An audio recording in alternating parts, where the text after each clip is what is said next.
313 জনের একটা দল নবীজি ঘোষণা করলেন, যেহেতু আল্লাহ বলছেন ইন্নাল্লাহা ইউহিব্বুল্লাযীনা ইউকাতিলুনা ফি সাবিলিহি সাফফান কাআন্নাহুম বুনয়ানুম মারসুস, তোমরা দলবদ্ধভাবে আল্লাহর রাস্তায় লড়াই করো। এজন্য দলবদ্ধভাবে আল্লাহর পথে মেহনত করলে সফলতা বেশি হবে, আর একা একা গেলে বাঘেরও শক্তি, শিয়ালের মিছিলের কাছে হার মানতে হবে, ঠিক কিনা? প্রিয় ভাইয়েরা, 313 জনের কাফেলা গঠন করলেন, যুদ্ধের রণপ্রস্তুতি। একটা মানুষ মাথা লাড়বেন না। এমন সময় দুইটা ছেলে, বয়স হাদিস শরীফে আসছে 12-13, মতান্তরে 13-14। শুনতেছেন আপনারা? এই যে রাস্তাঘাটে ঘুরতেছে এখন যারা, তাকে বয়স তো 13-14 বছর হয় নাই। এই মাত্র মায়ের উদর থেকে জন্ম নিয়ে আইছে মাসুম মাসুম, ওলি ওলি। কথা ঠিক কিনা? অলির ঘরের অলি। 13 বছর, মতান্তরে 14, মতান্তরে 15, মতান্তরে 16। নবীজির খেদমতে নিজেদেরকে পেশ করলেন। ইয়া রাসূলুল্লাহ, শুনতে পেরেছি বদরের প্রান্তে নাকি আজকে মক্কা থেকে আবু জেহেল আসবে। ঈমান আছে নাকি? হুজুর, মায়ের কাছ থেকে ইজাজত নিয়ে এসেছি যে আবু জেহেল আপনাকে কষ্ট দিয়েছে, আবু জেহেলের অত্যাচারে মক্কা ত্যাগ করেছেন, সে আবু জেহেল নাকি মক্কায় আসবে। নবীজি গো, আমাদেরকে অনুমতি দেন, আজকে বদর প্রান্তে আবু জেহেলের মোকাবেলা করব।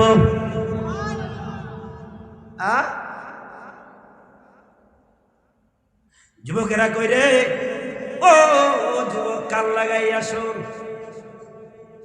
নবীজি বলে, তোমরা তো ছোট, তরবারি আগলাতে পারবা না, যুদ্ধ করতে পারবা না। হুজুর ইনশাআল্লাহ আপনি ইজাজত দেন, দোয়া করে দেন, সুবহানাল্লাহ বলেন। নবীজি তাকিয়ে আছেন তাদের প্রতিভা, তাদের জজবা দেখে, তাদের মনের মুভমেন্ট দেখে। নবী বললেন, তাইলে তোমাদের মধ্যে যিনি বড় তাকে অনুমতি দেয়া হলো। ছোট ভাই দেখে বলে, ভাই রে, তোর তো কপাল ভালো, আল্লাহর নবী তোকে অনুমতি দিয়েছে, আমার বুঝি কপাল মন্দ। ইয়া রাসূলুল্লাহ, ভাই পারমিশন পাইলো, আমি পাইলাম না। তুমি ছোট, তুমি শক্তিতে দুর্বল, দিনের নবী বেয়া, তুমি মাফ করবেন, আমি শক্তি, আমি দুর্বল, আমি উইক। আপনি কিভাবে বুঝলেন? ওই বয়সের কারণে। হুজুর লাগাইয়া দেখেন আমাদের দুইজনের মধ্যে কার শক্তি বেশি এবং কার কম। আমগো তো শক্তি আছে মিয়া, খেলা হইল ইংল্যান্ডে, আফ্রিকায়, হ্যাঁ, ভারতে, এতে বাংলাদেশের টিভির পর্দার সামনে তাইকা ওখানে বল বাড়ি দিয়ে মাঠ আউট করে, এতে এখান থেকে কয় ছক্কা। আছে না ও শক্তি? ইয়া রাসূলুল্লাহ, দুই ভাই বড় আনন্দ উল্লাস উদ্বুদ্ধ হয়ে এসেছি আপনার বদলা নেব আবু জেহেলের কাছ থেকে। ভাই বুঝি অনুমতি পেয়েছে, শক্তি বেশি, আমাকে ভাইয়ের মধ্যে লাগাইয়া দিয়া দেখেন গো শক্তি কার বেশি কার কম। নবীজি মুস্কি মুস্কি হাসে, কই কই কিরি। এবার নবীজি বলে, তাহলে ঠিক আছে। এবার ছোট ভাই বড় ভাইকে ইশারা দিয়া বলে, ভাই রে, তুই বড়, আমি ছোট, শক্তিও তোমার বেশি, তবে রে ভাই, আজকের জন্য তুমি আমার কাছে হ্যাঁ প্রতিপন্ন হবা, আমি নি বদরের ময়দানে লড়াইয়ের সুযোগটা, চান্সটা গ্রহণ করতে পারি। নবীজি ইঙ্গিত দিলেন, শুরু হলো দুই ভাইয়ের মধ্যে। ছোট ভাই বড় ভাইকে ধরতে দেরি, অমনি অমনি অটোমেটিক ছোট ভাইয়ের আক্রমণে বড় ভাই ঘায়েল হয়ে পড়ে গেলেন। ওই যে শিখেন না, নবীজি মোকাবেলা দেখিয়া আল্লাহর নবী বলে, যা তোরও দিলাম অনুমতি। বইটা খেলানের কথা কয় না কা? রাত্রে ব্যাডমিন্টন খেলানের, ফুটবল খেলানের, কাফির বেঈমানদের মোকাবেলায় জিহাদের ময়দানের খেলা। সুবহানাল্লাহ জোরে বলতে হবে।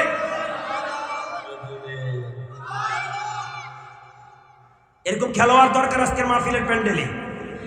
কথা বলো ঠিক কিনা? কেমন খেলা? এই খেলা আল্লাহর কাছে বড় দামি খেলা। হাদিস শরীফ দ্বারা তার প্রমাণ। কিলা লিরাসূলিল্লাহি সাল্লাল্লাহু আলাইহি ওয়াসাল্লাম আইয়ুল আমালিল আফজাল। নবীজির খেদমত আরজ করা হলো, দিনের নবী গো, আল্লাহর কাছে সবচেয়ে কোন আমলটা দামি, আফজল, শ্রেষ্ঠ? হাদিস দ্বারা শুনেন, নবীজি বললেন, পালা আল ঈমানু বিল্লাহ, আল্লাহর প্রতি ঈমানের স্বীকৃতি দেওয়া, লা ইলাহা ইল্লাল্লাহ। কষ্ট হচ্ছে আপনাদের? আমি তো বেশি কষ্ট দিব না, আমার তো প্রতিদিন আলোচনা আপনার জুমার মসজিদে শুনেন না? ওয়াল জিহাদু ফি সাবিলিল্লাহ, আর একটা আমল হলো আফজল আমল, শ্রেষ্ঠ আমল, দামি আমল, আল্লাহর রাস্তায় জিহাদ করা, মেহনত করা, চেষ্টা প্রচেষ্টা করা। দুই ভাইয়ের আসতে নিষেধ করা, না আসা, এটা আবু জাহেলের খাচ্ছ। আবার বলছি, কোরআন না শোনা কার কাজ না? ভয় আছে যেন এবছর কি পুলিশে ধরবে নাকি? আরে টাইম নাই, ঠিক কিনা? বাংলাদেশের পুলিশে তো মাহফিলে বাধা দেয় নাই, বাংলাদেশের মানুষদেরকে অত্যাচার করে নাই, বাংলাদেশের মানুষকে গুম করে নাই, হত্যা করে নাই, পিস্তল চালায় নাই। এগুলা বিনদেশি সন্ত্রাসী ছিল। কথা বল ঠিক কিনা? আমরা আগেও বলেছি, পুলিশের আচার আচরণ, অস্ত্রবাজিতে সন্দেহ হয়, এরা বাংলাদেশি নয়, এরা বিনদেশি শত্রু। আজকে তাদের খবর নাই, এই যে প্রমাণ হয়ে গেছে। যেরকম ঠিক কিনা? এবার বুঝে থাকলে বলেন, কোরআন শোনে না, না শোনা কার খাসলত? এদিকে আসতে হয়, তাকে একটু শক্তি কম। কোরআন না শোনা কার খাসলত? সবাই বলেন। শুধু শুনতই না, শুনতে নিষেধ করত। ওয়াকালাল্লাযীনা কাফারু লা তাসমাউন। এখানে আমি ব্যক্তিগত কথা বলার জন্য আসছি নাকি আপনাদের কথা? এই স্টেজ তৈরি হয়েছে আল্লাহ কোরআনের কথা বলার জন্য। বিসমিল্লাহির রহমানির রহিম।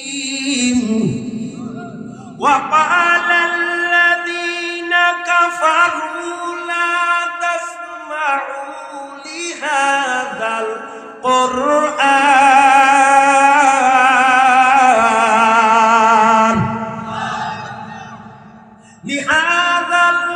القرآن والغوا فيه لعلكم تغلبون।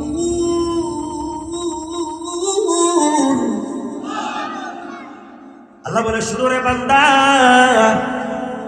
কাফেরেরা কোরআন শুনতো না, এবং যারা শুনতো তাদেরকে বলতো, লা তাসমাউ লিহাদাল কোরআন, তোমরা কোরআন শুনিও না। ওয়ালগাউ ফিহি, বরং যেখানে কোরআন তাকরীর হয়, তাফসীর হয়, তিলাওয়াত হয়, তোমরা সেখানে যাইয়া ডিস্টার্ব করো, বাধা দাও, হট্টগোল করো। জোরে কর নাউযুবিল্লাহ। বলে কেন? লাআল্লাকুম তাগলিবুন, যাতে তোমরা সাকসেসফুল হও, কামিয়াব হও, বিজয় হও। লাভ হয় নাই। কোরআনে যত বাধা দিয়েছে, দাওয়াতের স্পিরিট তত বাড়ছে। যারা বাধা দিয়েছে তারা নাই, যুগে যুগে যারা কোরআনের পথে বাধা দিবে, কোরআনের মাহফিলে বাধা সৃষ্টি করবে, 144 জারি করবে, পালাইতে হবে। যেরকম ঠিক কিনা? এখনো তো পালায় নাই, পালাইতে হবে। যেরকম ঠিক কিনা? প্রিয় ভাইয়েরা,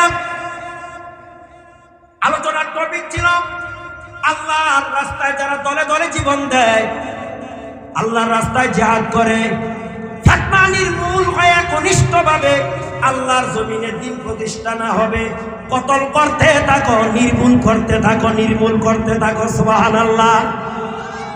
সেই দলবদ্ধতার কথা বলছি। দুই ভাই মনে আসেনি? একজনের নাম মুআজ, আরেকজনের নাম মুআওয়িজ। দুই ভাই মাশওয়ারা করছে, ভাইরে আমাদের টার্গেট তো আবু জেহেল, কিন্তু আমাদের বাড়ি যে মদিনায়, আবু জেহেলের বাড়ি মক্কায়। কেউ কাউকে টার্গেট করলে তার চিনা লাগবে না? চিনা লাগবে না? আমরা তো চিনি না আবু জেহেল কোনটা। মিশন যদি সাকসেসফুল করতে হয় তাহলে তাকে আগে চিহ্নিত করা লাগবে। আলহামদুলিল্লাহ। শান্তিরার যুবকেরা কই রে? ও কিশোরেরা, তোরা কোন জিন্দিগি চালাস? 13-14 বছর মতান্তরে, 11-12 মতান্তরে 15-16 বছরের কিশোরদের প্রতিবাসন। এবার চিহ্নিত করার জন্য কার কাছে যাওয়া? মদিনায় হিজরতকারী মক্কা থেকে একজন সাহাবী, সাহাবীদের মধ্যে বয়োজ্যেষ্ঠ, নাম আব্দুর রহমান ইবনে আউফ। মুরব্বী মুরব্বী, ওই যে আমরা এখন আমরা কুমিল্লা মুরব্বী হুজুর আছে, মুরব্বী মুরব্বী। কেন মুরব্বী মানুষ? আব্দুর রহমান ইবনে আউফ রাদিয়াল্লাহু তাআলা ওনার শরণাপন্ন হলেন। সালাম আনতে ডেকে ডেকে বলে, চাচা আপনি তো মক্কার মানুষ, হিজরত করে এসেছেন, আপনি মুহাজির, আমরা তো আনসারের সন্তান, আমরা ছোট্ট মানুষ। আবু জেহেল নাকি আজকে বদর প্রান্তে আসবে গো চাচা? কয় হ্যাঁ। আপনি কি আবু জেহেলকে আমাদেরকে পরিচয় করে দিতে পারবেন? সুবহানাল্লাহ। আগামী দিন সকালে কইেন, এখন বলা লাগবে? আর না তো পকেটে লয়ে জানকা বাড়িতে তো জোরে কম সুবহানাল্লাহ। আমি কি হাসির কথা বলছি? চাচা আমরা আবু জেহেলকে টার্গেট করে এসেছি। এই দুষ্ট দুরাচার নবীকে অত্যাচার করতো, অনাচার অবিচার করতো, যার অত্যাচারে অত্যাচারিত হইয়া দিনের নবী আমাদের ইয়াসরিবে মদিনায় আগমন করেছে। এরপরও তার বিজদাত বন্ধ হয় নাই।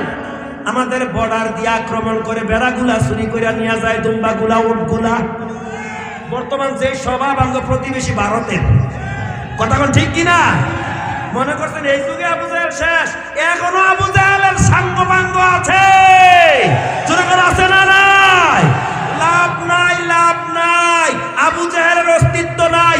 বর্তমান যুগের আবু জেহেলদের অস্তিত্ব থাকবে না যদি মুসলমানেরা জাগার মতো জাগতে পারে, জনগণ ঠিক কিনা?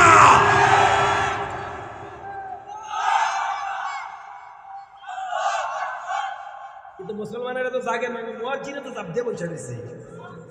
দেখছেন নি কারবারটা? আজকে মুয়াজ্জিনে খাওয়াইছেন না, একটা তাকবীরও দেয় না মুয়াজ্জিনে। মুয়াজ্জিনেও হেতে হেতে এই দলের মনে হয় কেন? যেই দলের তাকবীরে, যেই দলের মধ্যে আল্লাহু আকবার তাকবীর উপায় আছে, এই দলের হইলে একটা আবু জেহেলের সঙ্গ লাভ কইরা জাহান্নামের 1 নম্বরের প্যাসেঞ্জার হয়ে যাওয়া লাগবে, জনগণ ঠিক কিনা? আমরা ওই দলে আছি যেই দলে কি আছে? তাকবীর তুলতে হবে, তাকবীর তুলতে হবে।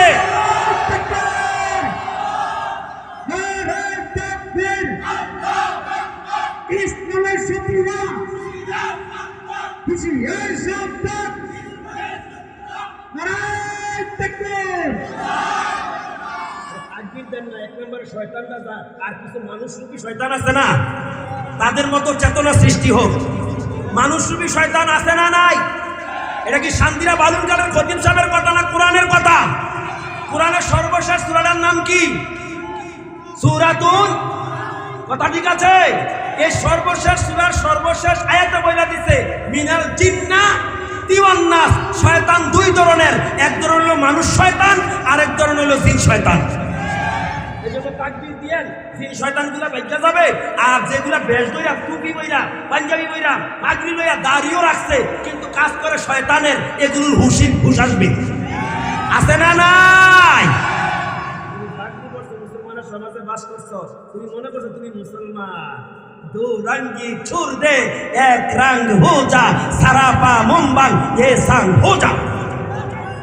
ডক্টর গালিব বলেছেন, ইমান ইসলাম যদি ভালো লাগে মোমের মতো গলে পরিপূর্ণ হয়ে যাও, কামিলিয়াত লাভ করো। আর ইমান ইসলাম ভালো না লাগে বেশ দইরো না, কপালে পিলুক মারে ধুতি কাপড় পরে হিন্দুস্তানে চলে যাও।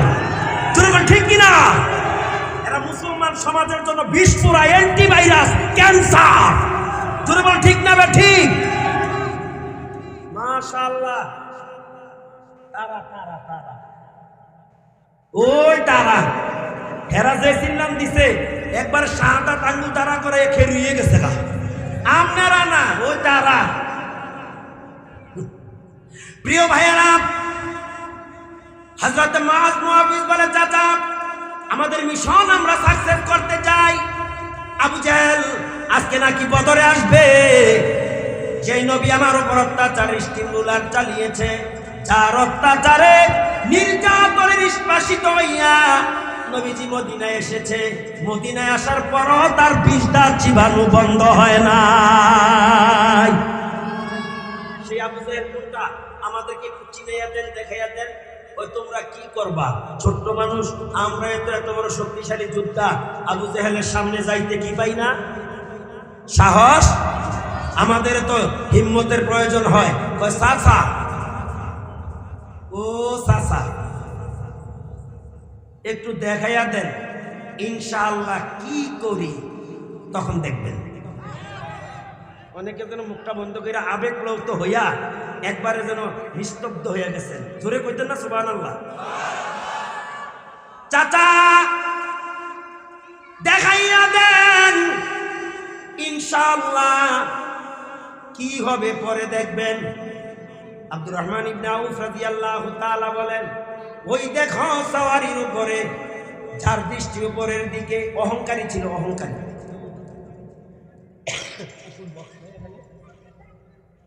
লোকটা কি ছিল? যে যত অহংকারী তার পতন তাড়াতাড়ি। জোরে কন, জোরে কন। আমি কবিতার আবৃত্তিতে বললাম, যে যত অহংকারী তার পতন তত তাড়াতাড়ি।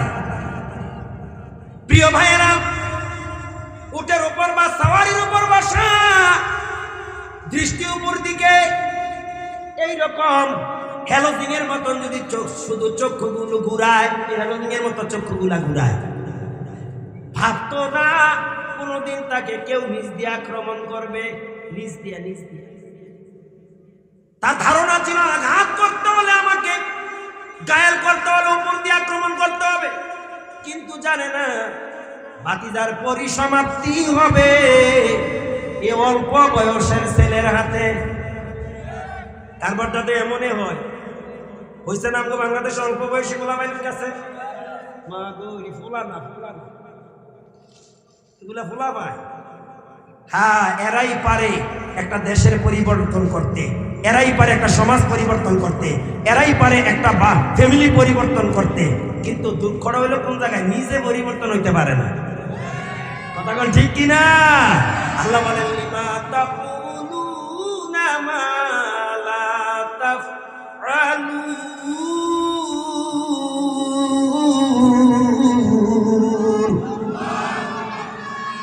অন্যকে পরিবর্তন করতে হলে আগে নিজে পরিবর্তন হও।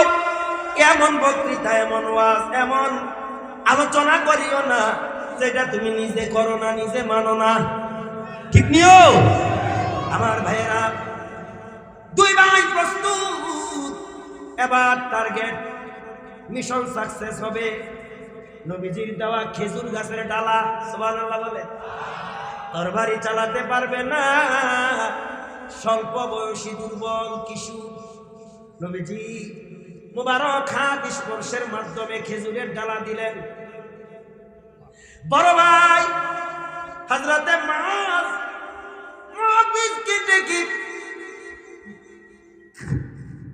গর্দানের সাথে জড়াইয়া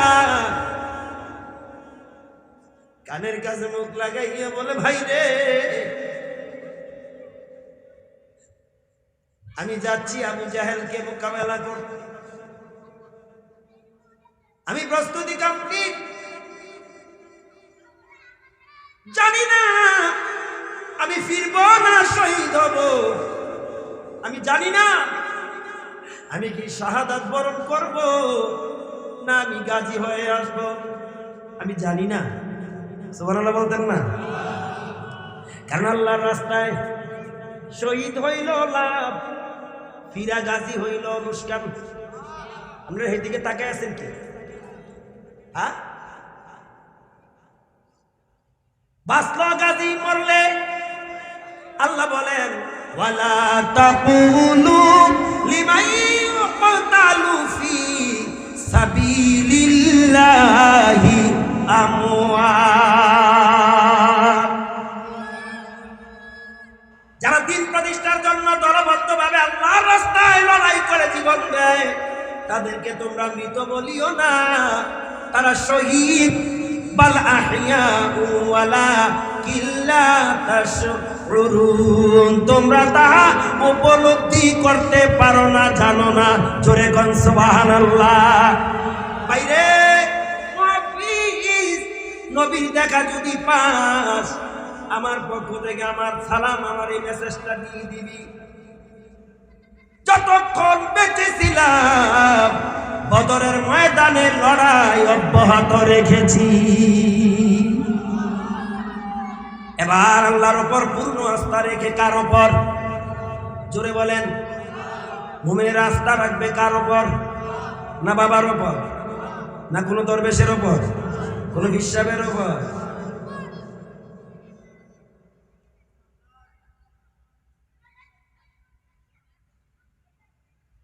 আল্লাহর উপর পূর্ণ আস্থা রেখে হযরতে মুআজ আবু জাহেলের মোকাবেলায় যাচ্ছে। একটা দৌড় মারলেন খেজুরের ডালা দিয়া, অমনি ভাবে একটা আঘাত ছাড়লেন। আঘাত পরে যায় আবু জাহেলের ডান উরুর মাঝে। কোন জায়গায়? ডান উরুর কথা বলা হয়েছে। এত শক্তিশালী আঘাত যে আঘাতের ধাক্কায় আবু জাহেল সওয়ারির উপরে বসে থাকতে পারে নাই, পড়ে গেছে। মনে রাখতে হবে, এই আঘাত, এই শক্তি মুআজ রাদিয়াল্লাহু তাআলার ছিল না। এই হাতের সাথে আমার আল্লাহর কুদরত ব্যবহৃত হয়েছে। জোরে কন্যা, আরো জোরে। জমিনে পড়ে যায়, গলা কাটা কবুতরের মতো ছটফট রক্ত। একটু দূরে আর একজন বীর মুজাহিদ ছিলেন, নাম ছিল হযরত আব্দুল্লাহ ইবনে মাসউদ রাদিয়াল্লাহু তাআলা। বলেন, আরে মিয়া আমগো মাসুদ না, আমগো মাসুদ তাই বিড়ি খায়। এরকম মাসুদ আছে না?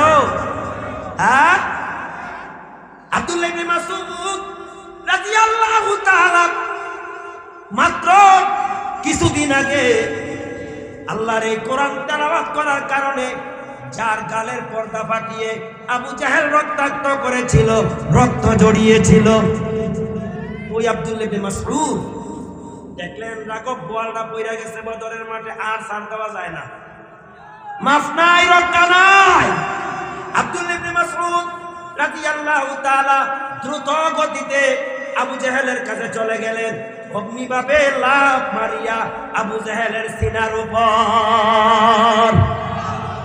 যুবকেরা কই রে, ও যুবকেরা, ও কিশোরেরা, উর্দিত বয়সের লোকেরা, শোন, এই আলোচনা তোদের দরকার, আমাদেরও দরকার।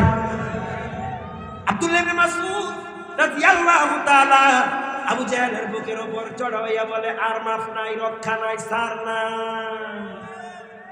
যারাবা ইয়াজরিবু যারবান, তরবারি ধারণ করলেন, গর্দানে আল্লাহু আকবার গলায়, আল্লাহু আকবার, ফি নারি জাহান্নাম খালিদিনা ফিহা, এই বলে তরবারি চালাইয়া আবু জাহেলের ডেড বডিটা জাহান্নামের সিটিজেন, নাগরিক বানাইয়া দিলেন।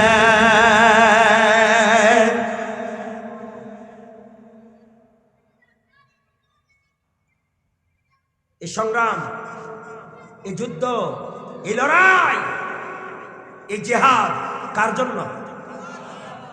এই কথাটাই আল্লাহ বলছেন, ইন্নাল্লাহা ইউহিব্বুল্লাযীনা ইউকাতিলুনা ফী সাবিলিহি সাফফান কাআন্নাহুম বুনয়ানুন মারসুস।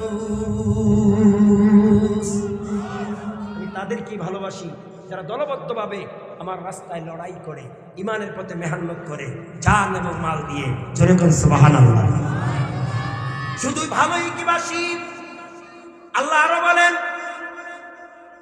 আমার রাস্তায় মেহনত করতে গিয়া, ইমানের পথে মেহনত করতে গিয়া সর্বশেষ পন্থা হলো মোকাবেলা। এই মোকাবেলায় যারা জীবন বিসর্জন দিবে, জান এবং মাল উভয়টাই দিবে, আমি আল্লাহ তোমাদেরকে শুধু দুনিয়ায় সাহায্যই করব না, আমি আল্লাহ জান্নাত দিব। কেননা ইন্নাল্লাহ হাশতারা মিনাল মুমিনিনা আনফুসাহুম ওয়া আমওয়ালাহুম বিআন্না লাহুমুল জান্নাহ। মুমিনেরা শোনো, নিশ্চয়ই আমি তোমাদের জান এবং মাল ক্রয় করে নিয়েছি জান্নাতের বিনিময়ে। একটু আগে খুতবায় তেলাওয়াতকৃত যে আয়াত পড়েছিলাম, সেখানে জান্নাতের কথা আছে না? এখানেও তো আল্লাহ বলছেন, জান্নাতের বিনিময়ে তোমাদের জান এবং মাল ক্রয় করে নিছি। সুবহানাল্লাহ বলেন। কয়টা দলিল দেব? মাশাআল্লাহ, শুভ সংবাদ। আপনাদের আকাঙ্ক্ষিত প্রধান তাফসীর কারক আজকে প্রথম দিনের আমাদের মাঝে এসে গেছেন। অল্প কিছু সময়ের মধ্যে চলে আসবেন। থাকবেন না বাঁচবেন? এখন বাজে কত? জি, তাইলে আমারও সময় ফুরিয়ে আসছে। এখন আপনাদের খেদমতে আমার আরজ, পারবেন হযরত মুআজ মুহাদ্দিসের মতো এরকম মুভমেন্ট, এরকম প্রতিভা গঠন করতে পারবেন? কে কে পারবেন? হাত তুলে দেখান। হাত নামান। কেন পারবেন না? না পারবেন কেন? পারতে হবে। না পারলে চেষ্টা করতে হবে। কথা কোন ঠিক কিনা? যদি পারবেন না, চেষ্টাও করবেন না, ছাড় পাবেন না। এই কোরআনের একটা সূরার নাম সূরাতুল আনকাবুত। আপনারা কি মনে করেছেন?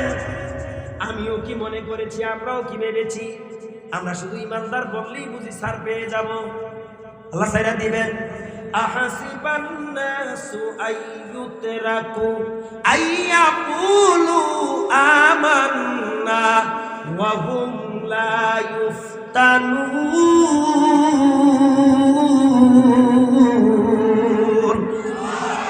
মুমিনরা কি মনে করে তারা এই কথা বললেই ছাড় পেয়ে যাবে, মুক্তি পেয়ে যাবে যে আমরা ইমানদার? আল্লাহ কি তাদেরকে দেখবেন না? আল্লাহ কি তাদেরকে পরীক্ষা করবেন না? আসলে তারা সত্যিকারের মুমিন কারা আর মিথ্যাবাদী কারা? জোরে কোন ঠিক কিনা? এই প্রসঙ্গে আরেকটা ওকে, এবার সাহাবী দিয়া নয়, সাহাবীদের উত্তরসূরি। একটু আগে যার কথা বললাম নবীজির জামানায়, এবার নবীর জামানার পরে ইমাম হুসাইন রাদিয়াল্লাহু তাআলার সিচুয়েশনের একটা কথা কইতাম নি? 15 মিনিট টাইম আছে। কয় মিনিট? যেদিন হযরত হুসাইন রাদিয়াল্লাহু তাআলা কারবালার ময়দানে শাহাদাত বরণ করলো, আর এখানে একটু ছোট্ট কথা না বললেই নয়। কারবালার ময়দানে যুদ্ধটা হয়েছিল মুশরিক বাহিনীর বিরুদ্ধে। বুঝে থাকলে জবাব দিবেন। কারবালার প্রান্তে লড়াই হয়েছিল ইহুদিদের বিরুদ্ধে, কাফেরদের বিরুদ্ধে, বলে না তথাকথিত মুসলমানের বিরুদ্ধে। জোরে কোন ঠিক কিনা? এই যুদ্ধ বড় হৃদয় বিদারক যুদ্ধ। শাহাদাত বরণ করার খবর, ইমাম হুসাইনের খবর ছড়িয়ে পড়ল কুফাতে। কুফার একজন মহিলা, আহারে প্রতিপক্ষ মুসলিম বাহিনী, প্রতিপক্ষ মুসলমান, এদের শক্তি এত, বেশি ছিল, এত শক্তিশালী ছিল। এক প্রধান অতিথি আসছে, আলহামদুলিল্লাহ বলেন। আমাদের মুভমেন্ট থাকতে হবে এইদিকে, কথা বলেন ঠিক কিনা? যখন উনি আসবে আমরা তাকে সাদরে গ্রহণ করব, তখন তো এর থাকবেন, ঠিক কিনা? আমার ভাইয়েরা, ইমাম হুসাইন শাহাদাত বরণ করার পর তৎকালীন রাষ্ট্রশক্তি প্রতিপক্ষ মুসলমানের এত শক্তিশালী ছিল, হুসাইন রাদিয়াল্লাহু তাআলার পক্ষে যুদ্ধ তো দূরের কথা, কথা বলারও সেই সিচুয়েশন হিম্মত ছিল না। এই যেমন কয়েক মাস আগে আমি এরকম একটা অবস্থা ছিল, আলেম ওলামারা উচিত কথা বলতে পারে নাই। আমরা তো মাশাআল্লাহ, আমরা তো মসজিদে আসছি, দীর্ঘদিন খেদমত করি, আমাকে কেউ বাধা দেয় নাই। বাংলাদেশে এমন মসজিদের খতিব ছিল, মসজিদ কমিটি আলোচনা নির্ধারণ করে দিত, আমরা জানেননি? রাষ্ট্রশক্তি এত বড় শক্তিশালী ছিল, হুসাইন রাদিয়াল্লাহু তাআলার পক্ষে কথা বলার কারো হিম্মত। কিন্তু অশান্তির নারীরা বাসা বাড়িতে যারা আছেন, আপনারা খবর নিয়ে দেখেন আপনাদের কয়টা ছেলে মাহফিলে আসছে, আপনাদের স্বামীগুলো আসছে কিনা। যারা শুনতেছেন বাসা থেকে কান লাগাইয়া শোনেন, খবর নিবেন স্বামীগুলো মাহফিলে আসছে কিনা, ছেলেগুলো আসছে কিনা, তারা কোথায় ছিল। অথবা আপনাদের এই ব্যবসা প্রতিষ্ঠানগুলো কর্মচারীরা এখানে আসছিল কিনা খবর নিয়ে দেখবেন। কুফা নগরীর একটা মহিলা, কেন আপনাদেরকে এই হিংসা দিলাম এবার শোনেন। কুফা নগরীতে সংবাদটা সম্প্রচার হলো, হুসাইন শাহাদাত বরণ করেছে, কেউ সাহস পাচ্ছে না কথা বলার বা পক্ষে যাওয়ার। কিন্তু একটা মহিলা ছিল বিধবা। বিধবা বোঝেন তো? স্বামী নাই, স্বামী নাই, একটাই মাত্র সন্তান, যার নাম ছিল আব্দুল ওহাব। আরো বিস্তারিত বড় নাম, সংক্ষেপে বলছি, আব্দুল ওহাব। কেউ কেউ বলছেন আরেকটা নাম, কারণ একটা লোকের একাধিক নাম থাকাই স্বাভাবিক। আব্দুল ওহাব শিশুকালে তার বাবা মারা গিয়েছে।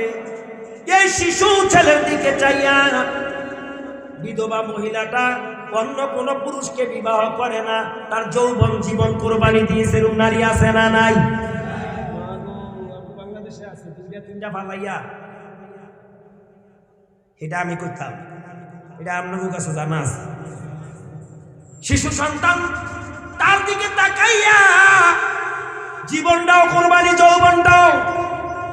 পোলার বয়স যখন 13 বা 14, মতান্তরে তার বেশি কম।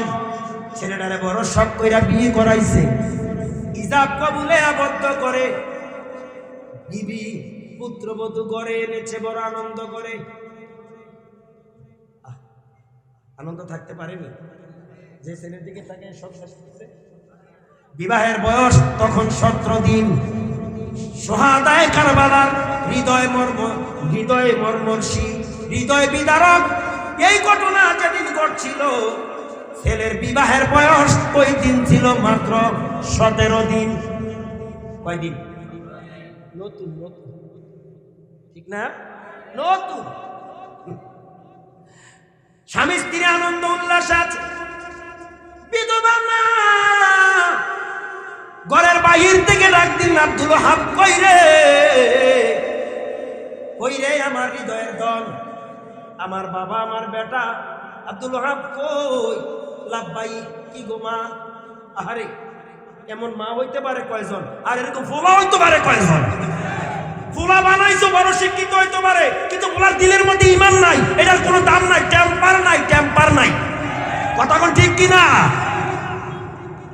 আব্দুল ওহাব রে, কি গো মা? কে যেন কুফার রাস্তা দিয়া বলে গেল নবীর নাতি হুসাইন কারবালায় শহীদ হয়ে গেছে। জান এবং মাল চাইছে কি? পারবি হুসাইনের পক্ষ অবলম্বন করে সত্যের ঝান্ডা কারবালায় উড়াতে পারবি? সুবহানাল্লাহ কইতেন না? আরেকটু জোরে। জাল হক ওয়া জাহাকাল বাতিল, সত্যের আগমন ঘটবে, মিথ্যা পালাবে। কে বলছেন?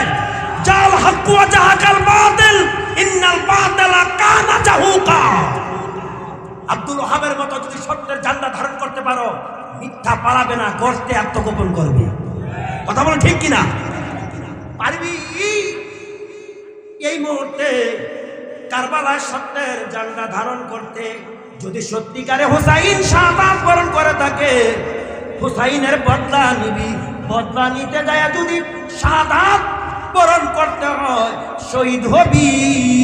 যদি আমি শুনি তুই শাহাদাত বরণ করস, আমি তোর মা, আমি নিজেকে ধন্য মনে করব। মা যখন হবা, এমন সন্তানের মা হও, সেন্টু পিন্টু লালটু রয়্যাল কয়েলের মা হইও না। কথা কোন ঠিক কিনা? মান তাশাব্বাহা বিকওমিন ফাহুয়া মিনহুম।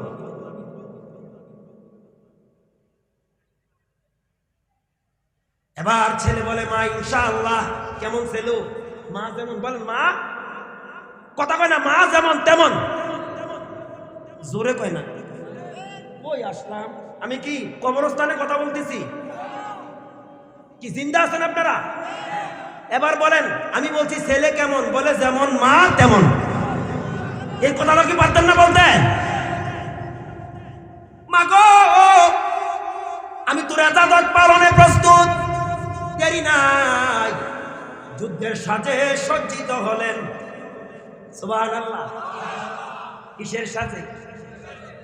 ওই দলের অন্তর্ভুক্ত হবেন যেই দলকে আল্লাহ ভালোবাসেন। আরো জোরে কোন? ওই দলের অন্তর্ভুক্ত হবেন যেই দলের কাছ থেকে জান এবং মালের বিনিময়ে জান্নাত আল্লাহ বিক্রি করে। কথা কোন ঠিক কিনা? যুদ্ধের সাজে সজ্জিত হইয়া মায়ের কাছে আসলেন। আগে গেলেন বিবির কাছে। বিবি রে, বড় শখ করে বধূ বানাইয়া করে এনেছি। কত আশা আকাঙ্ক্ষা ছিল দাম্পত্য জীবন করব, কিন্তু মায়ের ইজাজত, আল্লাহর হুকুম, এক্ষুনি আমি কারবালায় যাইতে হয়। জোরে কোন না সুবহানাল্লাহ। আমারও শেষ, আপনারও তো শেষ, হয়তো আমার জন্য হয়তো কারোর জন্য জীবনেরও তো শেষ। বিবি, ও বিবি, আমি কারবালার প্রান্তে যাচ্ছি সত্যের ঝান্ডা উড্ডয়ন করার জন্য। ইমাম হুসাইন নাকি শহীদ হয়ে গেছে, হুসাইনের বদলা নেওয়ার জন্য। বলেন সুবহানাল্লাহ। বিদায় দাও। এই 17 দিনে তোমার হক আদায় করতে গিয়া যদি কোনো ত্রুটি হয়ে থাকে আমাকে মাফ করে দিবা।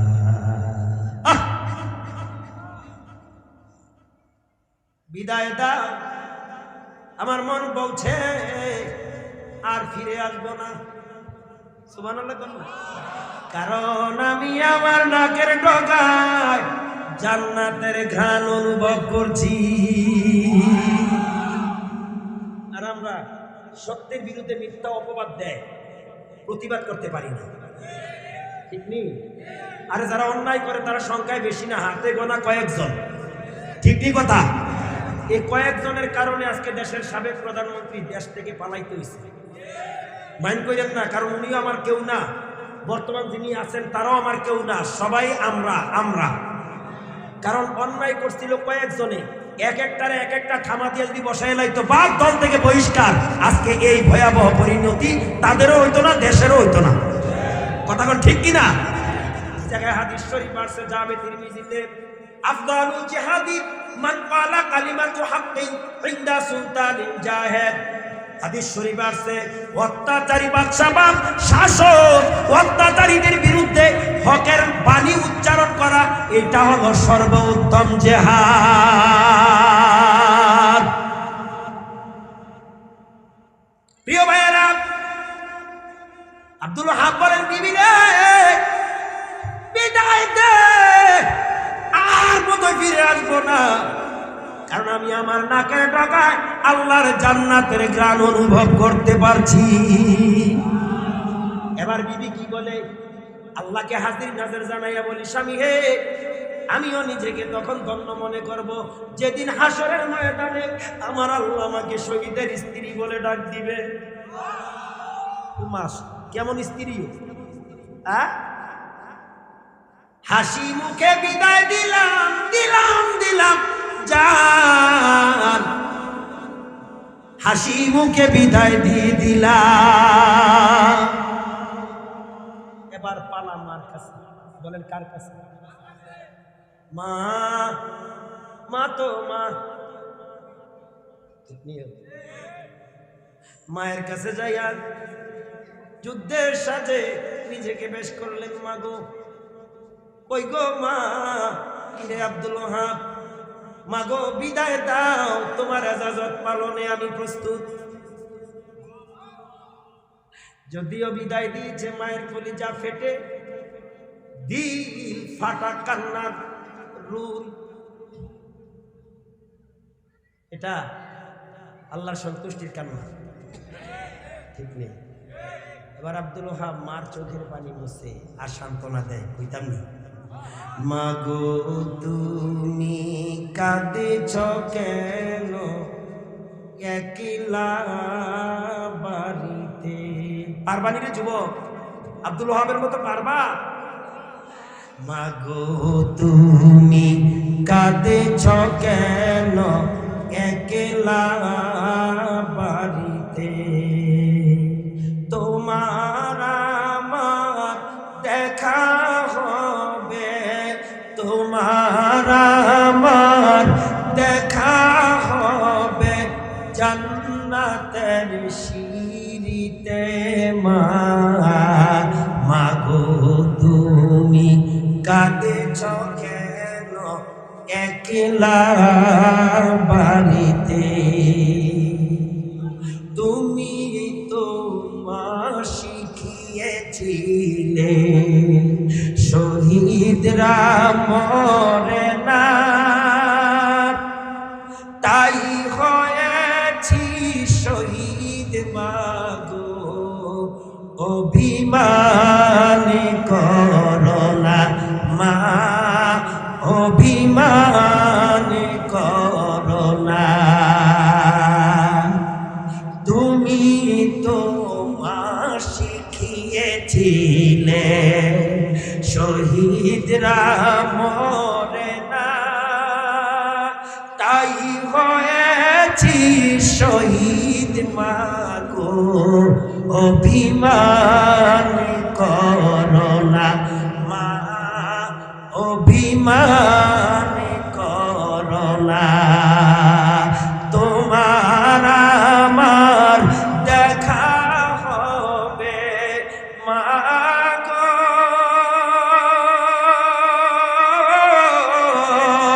তোমার আমার দেখা হবে জান্নাতের সিঁড়িতে। মা, মাগো তুমি কাঁদেছ কেন একলা বাড়িতে? আমিন কর, আমিন কর। তোমার ছেলে মিশে আছে মিছিলে মিছিলে, খোঁজে নিও তুমি তারে, শহীদি সেই দলে মা, শহীদি সেই দলে। মারহাবা বলতেন না? তোমার ছেলে মিশে আছে মিছিলে মিছিলে, খোঁজে নিও তুমি তারে, শহীদি সেই দলে মা, শহীদি সেই দলে। ঝাপসা চোখে খোঁজে নিও, ঝাপসা চোখে খোঁজে নিও আমায় ওই সারিতে। মা, মাগো তুমি কাঁদেছ কেন একলা বাড়িতে? আমার ভাইয়েরা, শেষ করছি। আল্লাহ বলেন, ও মুমিনেরা, হাল আদুল্লুকুম আলা তিজারাতিন তুনজিকুম মিন আযাবিন আলীম। আমি কি তোমাদেরকে ওই ব্যবসার সন্ধান দিব না, ওই বিজনেসের সংবাদ দিব না যে বিজনেস করলে পরে তোমরা আল্লাহর কঠিন আযাব থেকে নাজাত পাবে? সেটা হলো তুমিনুনা বিল্লাহি ওয়া রাসূলিহি ওয়া তুজাহিদুনা ফি সাবিলিল্লাহ। আল্লাহর প্রতি ঈমান, আল্লাহ রাসূলের প্রতি ঈমান আনো, ঈমানের উপর অ্যাক্টিভ থাকো এবং ঈমানের পথে মেহনত করো জান এবং মাল দিয়া। যালিকুম খায়রুল লাকুম ইন কুনতুম তা'লামুন। এতে তোমরা সফলতা লাভ করবে, কামিয়াব হবে, তোমরা ধন্য হবে যদি তোমরা বুঝো। জোরে কোন সুবহানাল্লাহ।